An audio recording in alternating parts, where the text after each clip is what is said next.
Hi అండి. నమస్తే. Welcome back to Sweety Life Style. ఈరోజు ధనియాల పొడి ఏ కూరల్లో వేసినా మంచి రుచి రావాలి అంటే ఇలా ఒకసారి ట్రై చేసి చూడండి. బయట కొన్న ధనియాల పొడి కంటే ఇలా నేను చేసిన ప్రాసెస్లో ఒకసారి ట్రై చేసి చూడండి.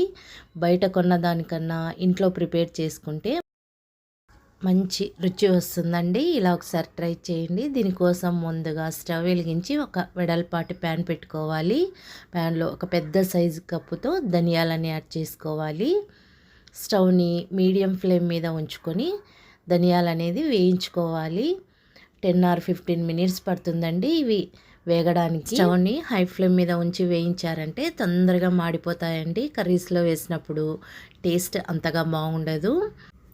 ఇలా లైట్గా కలర్ చేంజ్ అవుతున్నప్పుడు మనము దీంట్లోకి ఒక 10 లవంగాలు యాడ్ చేయాలి.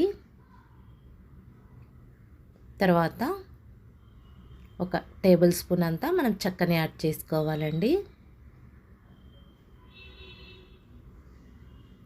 ఇలా యాడ్ చేసుకున్న తర్వాత ఇవి కూడా వేయించుకోవాలి.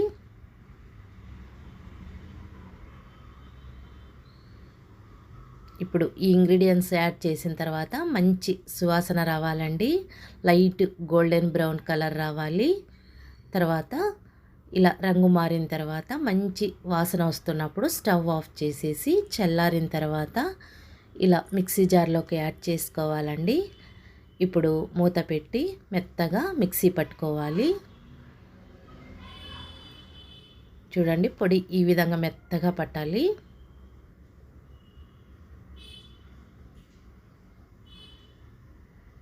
ఇలా మెత్తగా మిక్సీ పట్టుకున్న తర్వాత ఒక ప్లేట్లోకి యాడ్ చేసుకోవాలి.